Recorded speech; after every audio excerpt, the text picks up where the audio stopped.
실험 설계에 대해서 배울 건데요. 본론적인 내용에 들어가기에 앞서서 이 실험 설계 단원에서 가장 많이 나오는 내용들을 많이 나오는 단어, 빈출하는 단어들, 그리고 우리가 이거에 대한 개념을 알고 지나가면 좋을 것 같다라는 거를 묶어봤습니다. 그래서 먼저 진도를 나가기 전에 이 실험에 대해서 얘기를 좀 하고 지나갈게요. 우리가 실험은 가설을 증명하는 연구 과정이에요. 우리가 가설을 증명하기 위해서 어떤 특정한 인풋을 통해서 아웃풋을 보고 우리 가설이 맞았다 혹은 틀렸다 라고 하기 위해 진행되는 게 실험이라고 생각을 하시면 좋을 것 같아요. 실험에는 꼭 필요한 게 있어요. 우리가 실험을 하게 되면 실험 대상이 있죠. 집단이 될 수도 있고요, 개인이 될 수도 있고요. 그때 저희가 분석 단위의 요건에서 배웠었죠. 어떤 프로그램, 장학생들을 가지고 대상화할 수도 있고요. 그런 모든 실험의 대상을 이제부터 O, 알파벳 대문자 O라고 표현할게요. 그리고 실험 대상이 있다면 이 실험에 대해서 어떤 인풋을 가하겠죠. 그러면 저희가 흔히 물을 가지고 얘기하면은 물이 있는데, 그냥 상온에서의 물이 있는데, 상온에서의 실험 대상이 있는데, 실험 가열을 했더니 어떻게 돼요? 물이긴 물인데 100도씨의 물, 끓는 물. 그러면 이거는 앞에 있는 물과는 다른 물이기 때문에 O1, 이거는 O0 이렇게 표현을 하게 됩니다.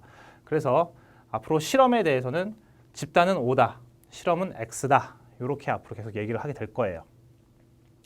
그 다음 실험에는 실험 집단 중에서 실험 집단과 통제 집단이라는 게 있어요.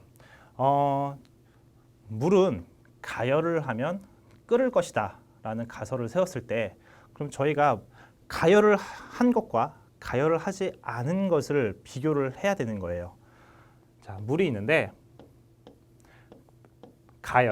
가열을 했더니 물이 끓어요. 그리고 또 물이 있는데 아무것도 안 했더니 그냥 물이 그대로 있습니다. 그래서 우리는 가열이라는 실험이 물을 끓게끔 만들었다라고 볼 수가 있어요.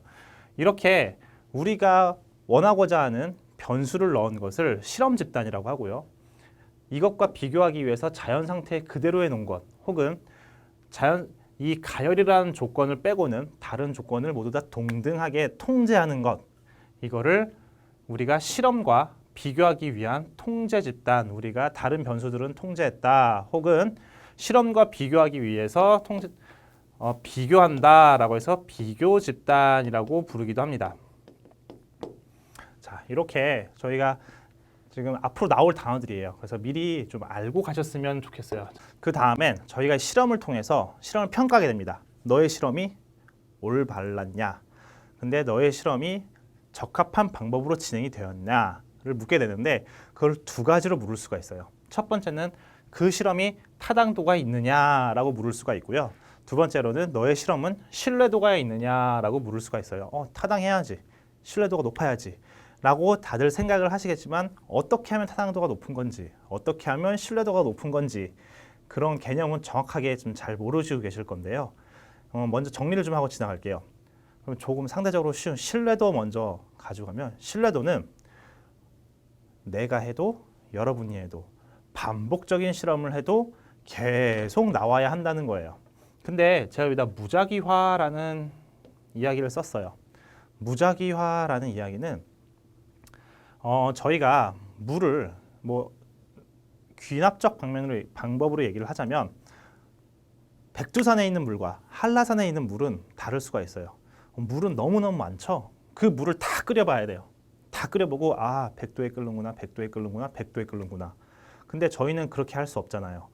할 수 없어서 어떻게 했어요? 저희는 샘플을 추출을 했습니다.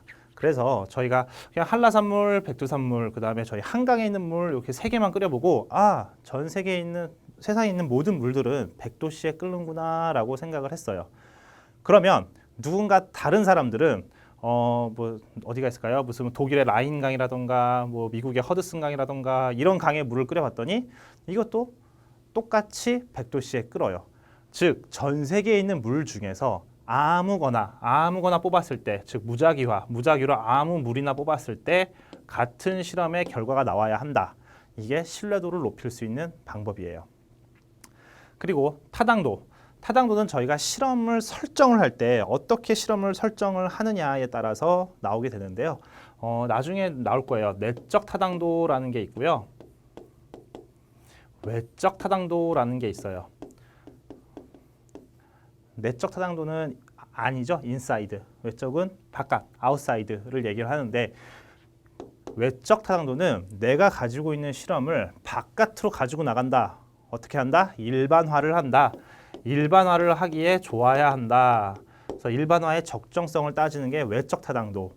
그 다음에 실험에서 내가 정말 측정하고 싶은 요소를 측정을 했는가. 저희가 길이를 잴 때 너 자로 쟀어? 혹은 뭐 다른 도구로 쟀어? 손가락 마디로 쟀어? 그랬을 때의 실험에 대한 타당도가 좋다 나쁘다라고 얘기를 할 수 있거든요. 내적 타당도는 실험 내부에서 변수를 어떻게 측정을 했는가, 실험이 적합하게 제대로 절차대로 이루어졌는가를 평가를 하는 게 타당도, 내적 타당도다라고 생각하시면 될 것 같아요. 뒤쪽에 계속 나오니까 나올 때마다 조금씩 제가 설명을 드리도록 하겠습니다.